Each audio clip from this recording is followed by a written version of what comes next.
When we were young, we read more often because we had to. It was the only way for us to get knowledge and to be enlightened. Read to your heart's delight and be enlightened. Let's just read.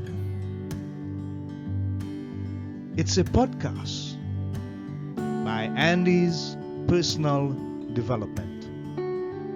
Stay tuned for more reading and enlightenment.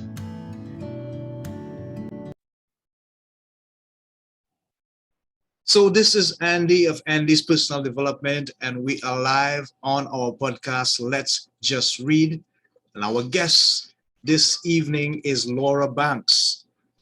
She has a new memoir entitled TheWrathofBlonde, but she has other publications that she has written as well. So we'll get into that shortly, but let's just welcome Laura to the show, and she will now welcome you as we welcome her into the studio of Let's Just Read. LauraBanks, welcome. How are you? Yes.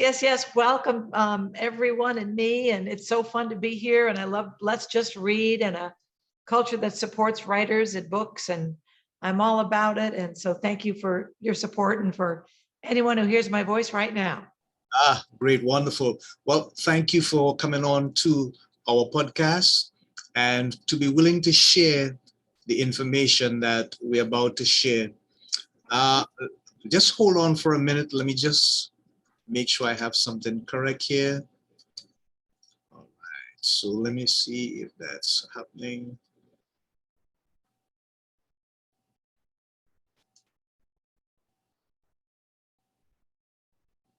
Okay.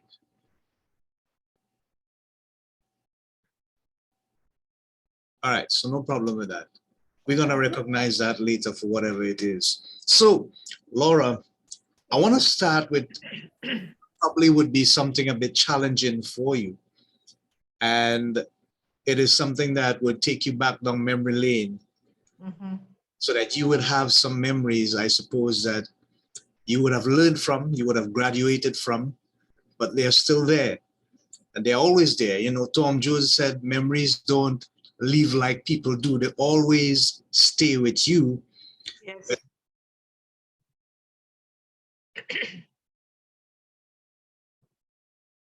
They've been good. You said here in your information that you survived a dysfunctional childhood. Yes. Could you get into that in detail for us, please? Help us to understand what that was like for you. Sure. Well, Andy, like any successful comedian, I suffered from the bitter heartbreak of a messed up childhood.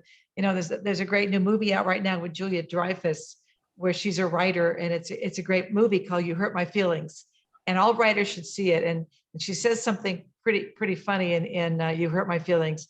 She goes, "Oh, well, Dad, if only you'd been more than just an emotionally abusive father, I'd have a better memoir."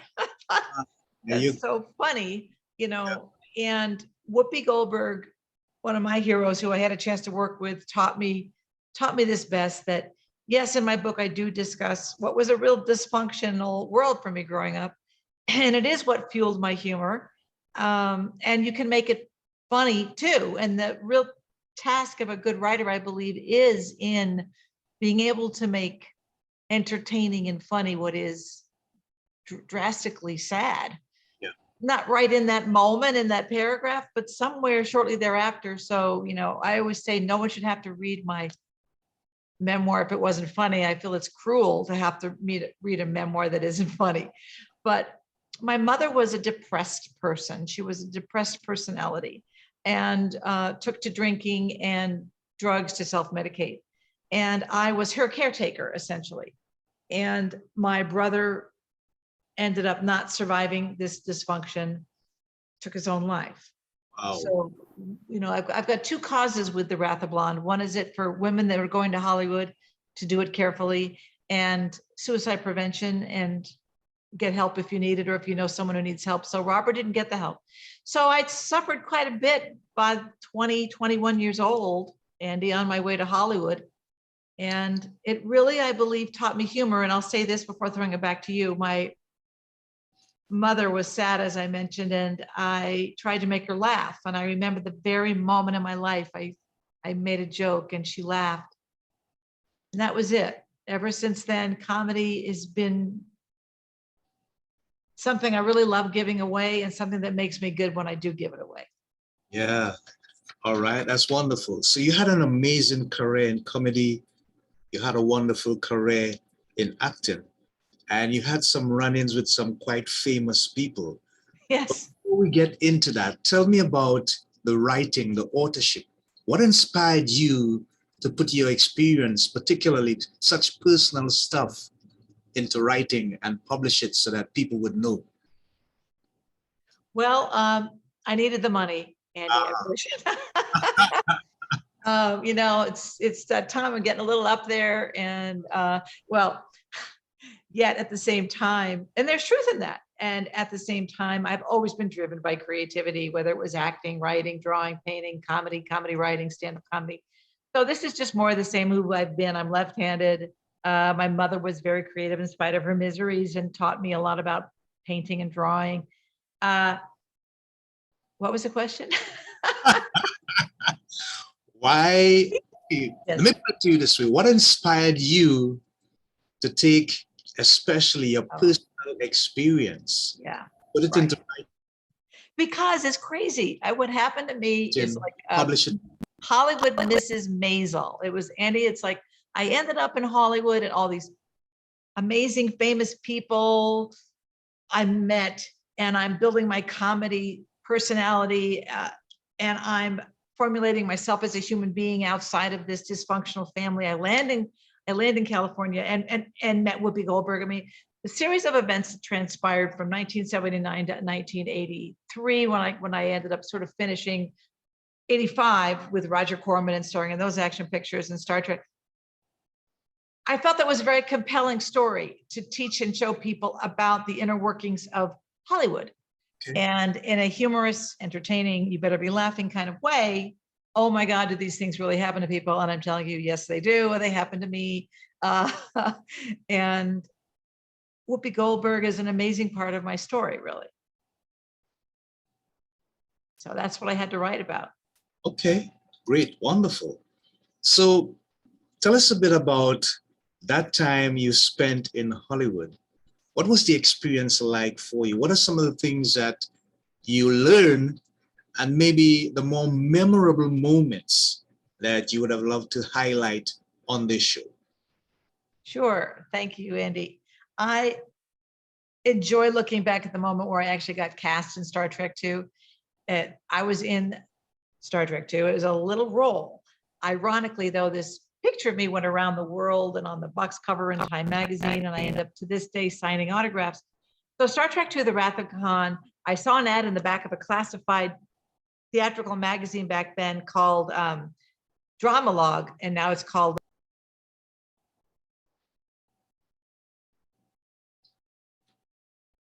Wow. Laura is gone. I have no idea what happened there. So I'm going to stick around and hope that she gets back with us. Yeah, there you go. There is Laura.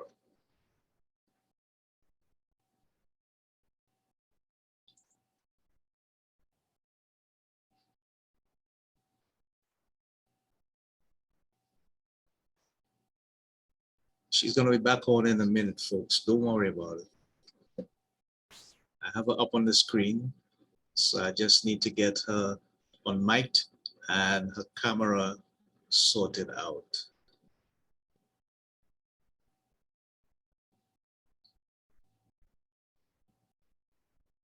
Let me see what I can do. All right, I'm good.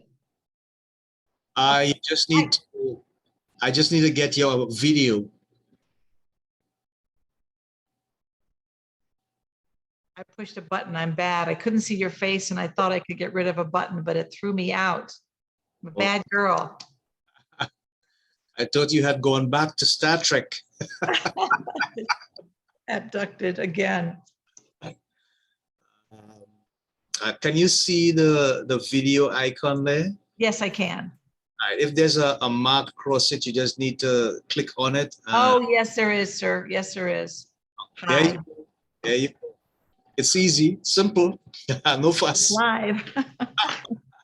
So you Okay. talking about So- Whoopi being a terrific person, but then you went on to Star Trek 2, where you saw an ad. In a magazine that was my measurements, exactly me. I Yeah. run down to central casting. They say you're the right type. They sent me over to Paramount Pictures. I get in front of the director.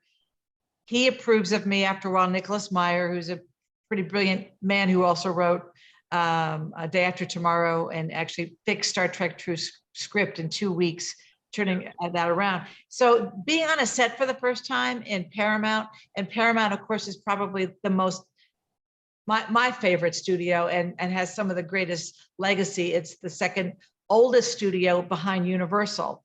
And so when you're there, you can almost feel the ghosts and you see the old bungalows where the actors would stay in when they weren't shooting. And everything was enormous. I was so excited to be on set the first day of filming with this huge camera in my face. And Ricardo Montalban was amazing to work with. So that whole experience.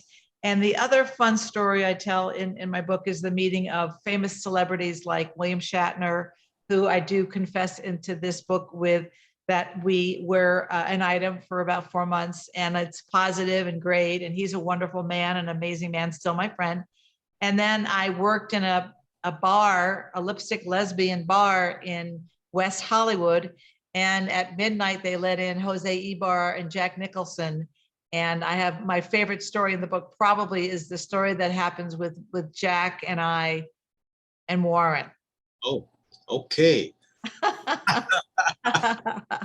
Interesting. Absolutely interesting. How did you get involved in astrology? Was it because of the role that you had played in those Star Trek films, or was it something that you were always passionate about and you just had to get involved?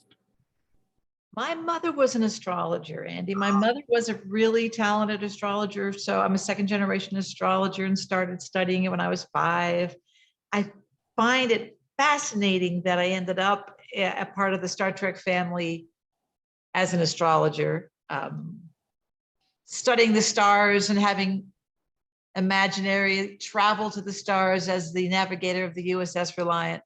So it is an interesting synchronicity, which I don't believe in coincidence or accidents. I do study the stars, and we really are a little bit, we really are fated in many ways to what is coming, like a roller coaster. We're going somewhere, the stars, I can tell you where Jupiter is going to be within a millisecond in the year 2045, longitudinally and latitudinally, but I'm supposed to believe that we're an accident or random. No, we are bodies of water like planets, and we really, I can look at a chart and see this is love and relationships, this is money, this is health, this is family, all determined by the planets, the signs, and the houses. And how ironically, I was left on Ceti Alpha 5 for dead in Star Trek II, The Wrath of Khan by Captain Kirk.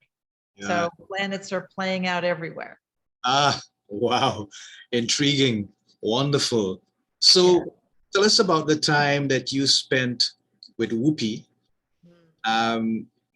You had the opportunity to be in improvisation and comedy cellar.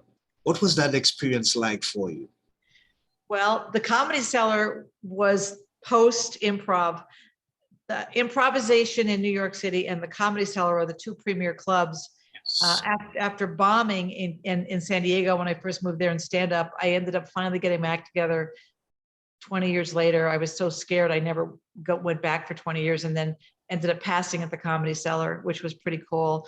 It all started back with Whoopi in 1979 when she was just a child, and so was I. And I walked into a theater in San Diego, and it was an improv troupe, and the rest of the people didn't want me, but Whoopi said, I like her, let's keep her. And so Whoopi and I would sit backstage, and she was still on food stamps or just sort of just off them, or with her daughter Alexandria. And she had rules like you never come, in any way inebriated to improv, and to keep, she had a lot of rules, and she was visionary, and she was very strict in how she was going to make it so, as you know what I mean. And then that was a wonderful experience. And then years later, she had me on stage, backstage after her one-woman show, Spook Show, which won Grammy for Best Album. And I got to meet Mike Nichols, her director. And Mike Nichols, if dear audience, you do not know this man, like Mike Nichols, look him up now. Nichols and May. Mike Nichols is one of the greatest improvisational comics out there, and writers and movie directors and producers. And so I got to meet Mike Nichols, and Whoopi's like, Laura, I got to tell you a story. He goes, she said, well, I'm on stage with Whoopi, and she goes, Laura, I got to tell you, before I was famous, I was at the movies with my daughter, and my daughter, Alexandria, said, Mommy, isn't that the girl from Improv? And Whoopi says, Laura, you were the first person I knew who was famous.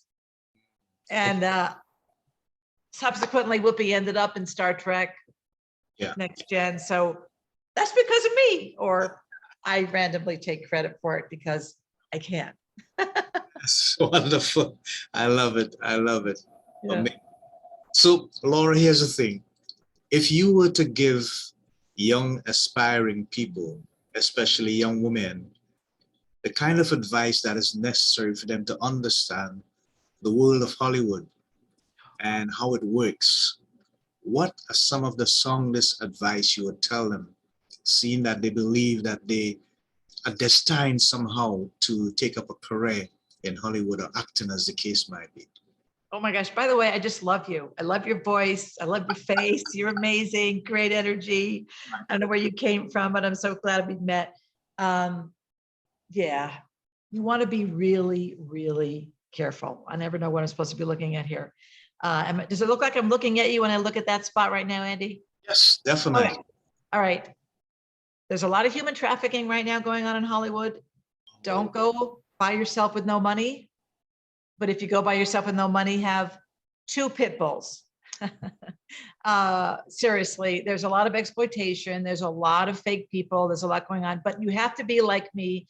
I was starring in the plays in high school and in college and couldn't help myself. Always wanted to be an actress. My book, The Wrath of Blonde, I go into how I wanted to be in the television set. I wanted to be like looking back. I wanted to be what it was like to be an actor. And I wanted the fame and the handsome boyfriends with the high cheekbones and the money and the movie premieres, well, which none of what I got, but I got the experience enough to say I starred in 3 films and Star Trek. So you have to want it that bad, because you're going to really have a mess of things. It's not easy. It's hard.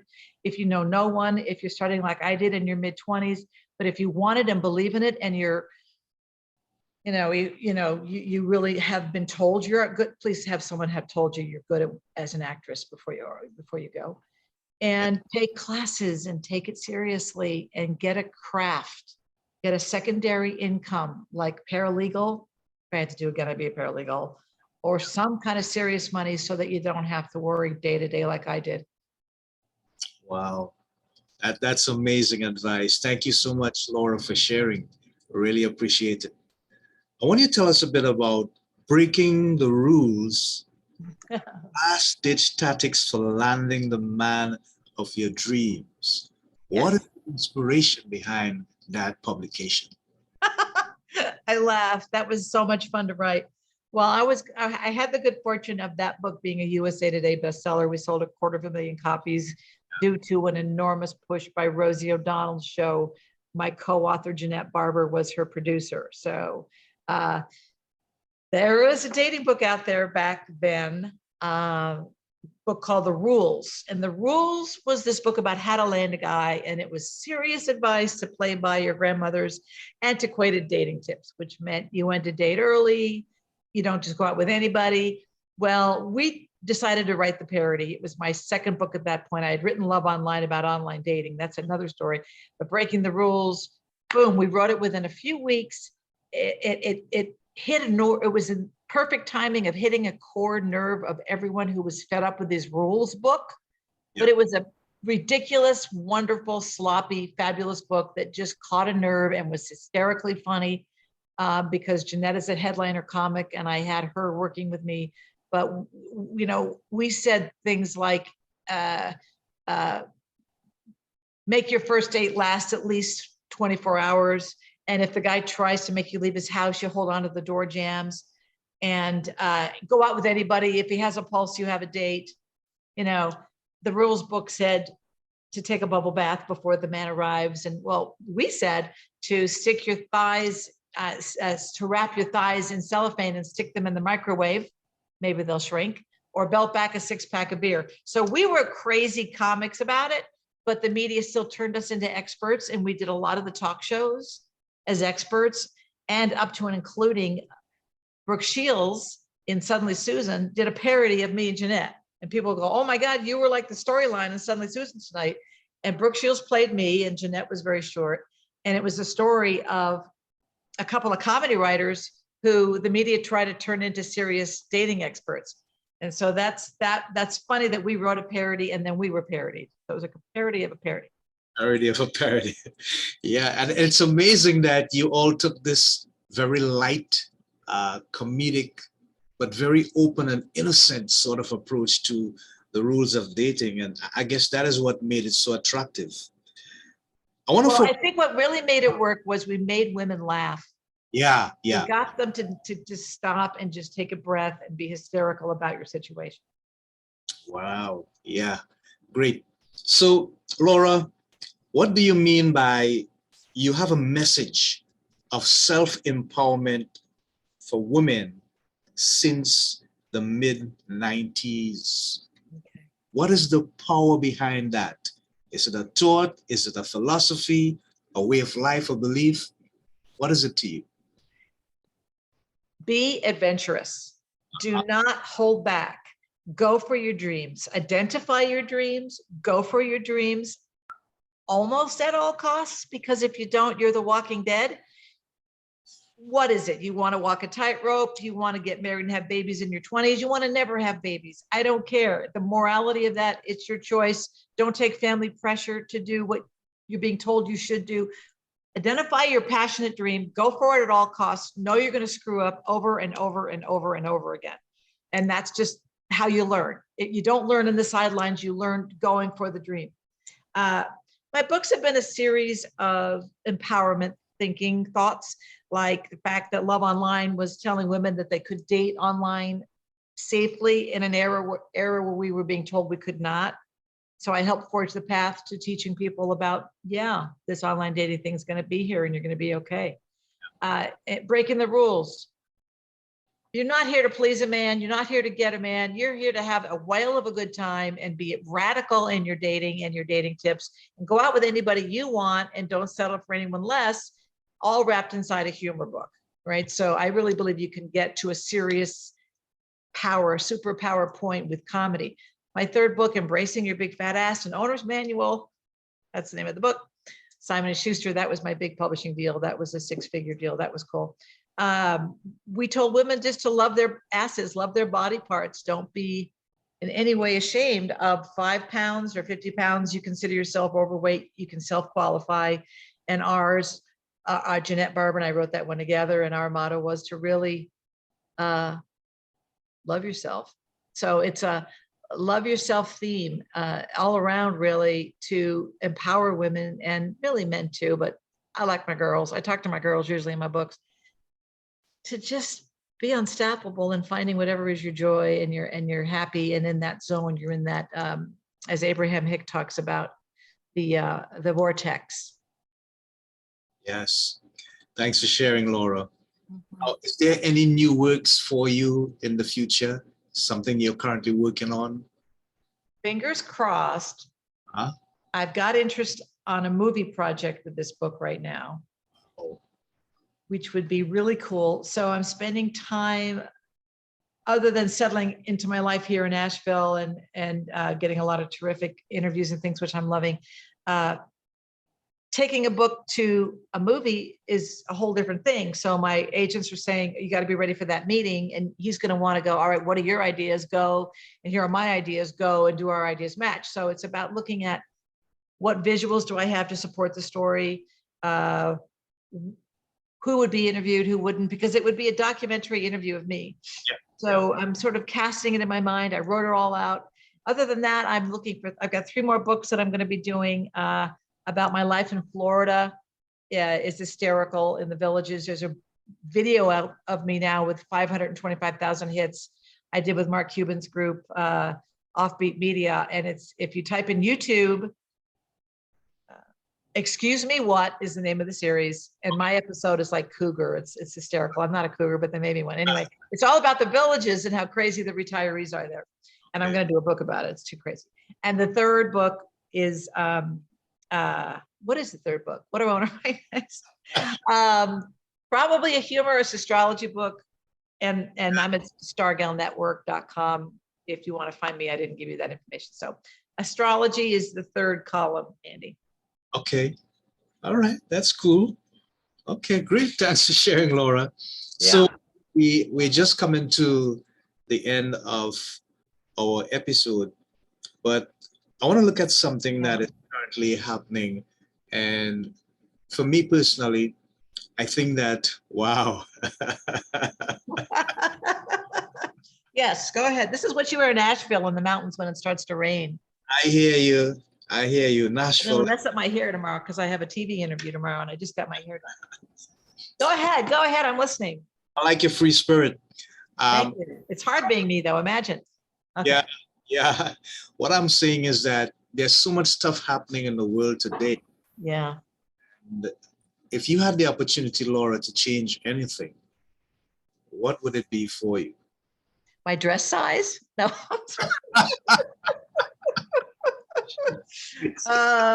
Okay. It's got to go deeper than that, doesn't it? I have to care more about something. Yeah.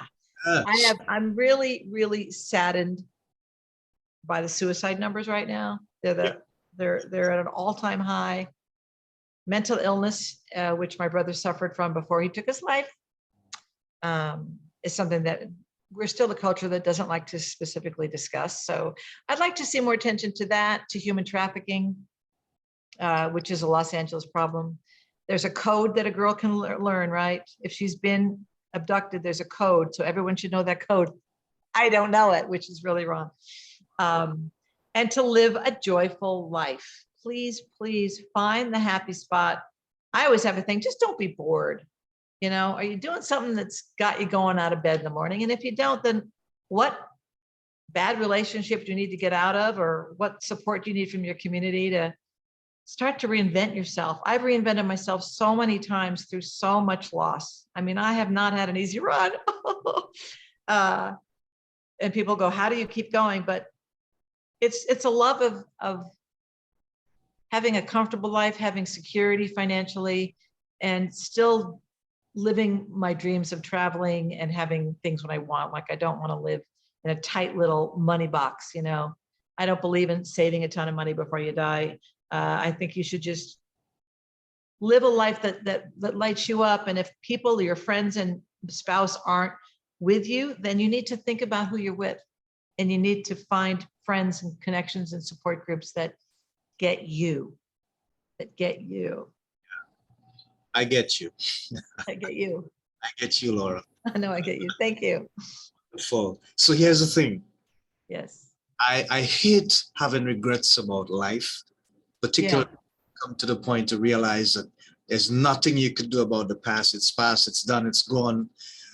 But we sometimes learn lessons when we, in retrospect, look at some of the things that we would have done.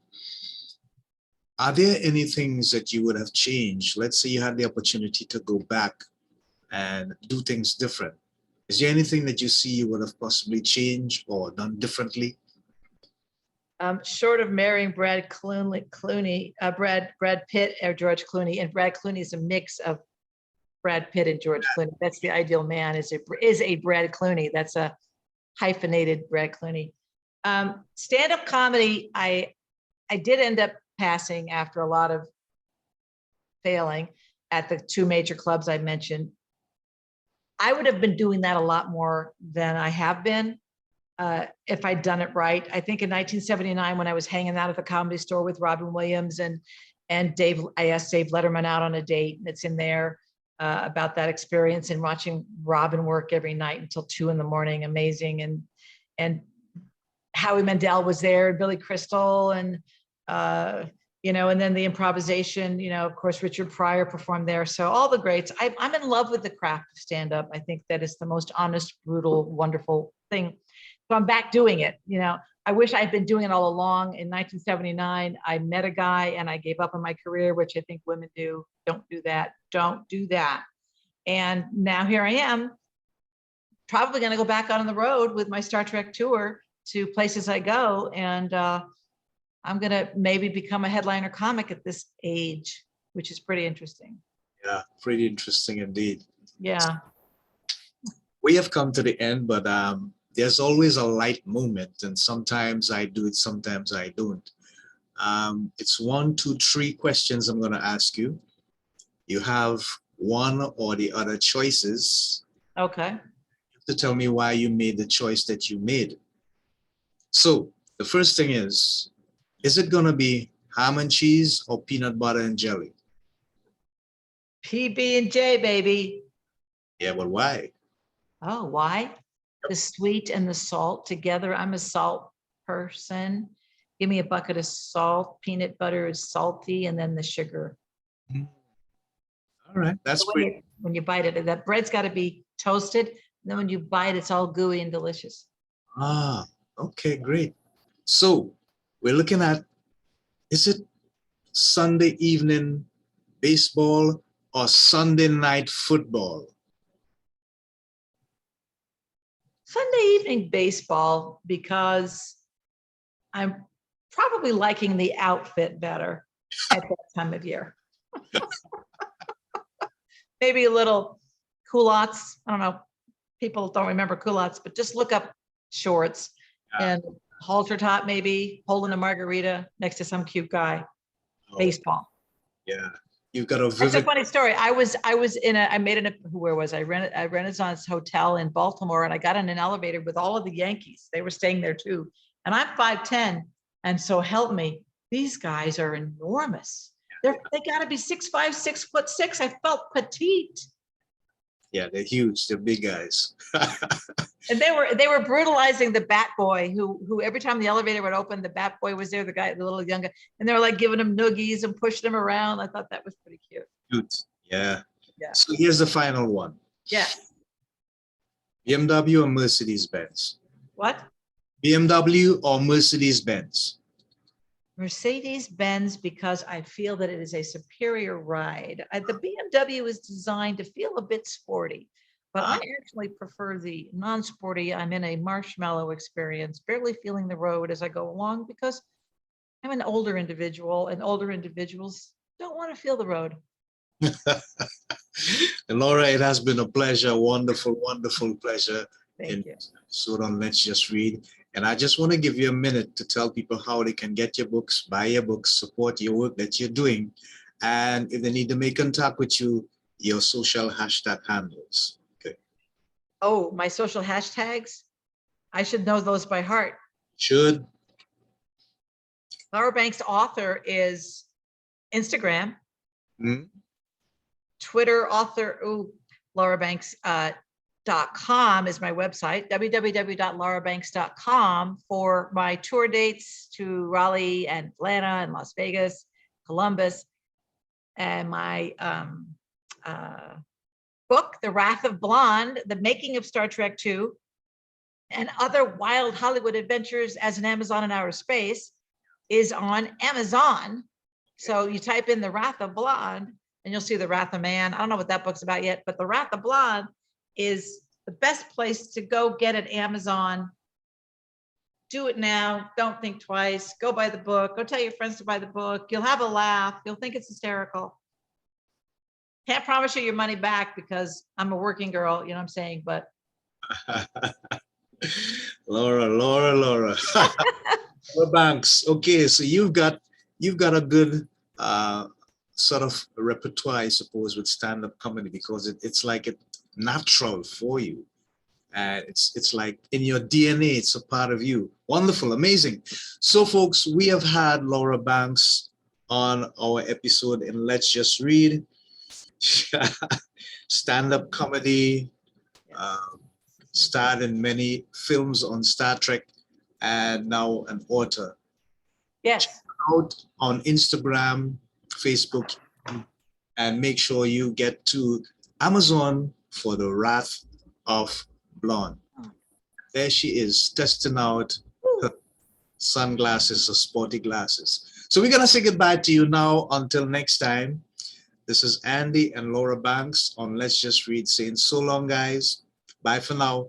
And remember, continue reading for enlightenment, for knowledge, and for information. It is necessary in the world today. So long, until next time. Godspeed. God bless. Namaste. Namaste.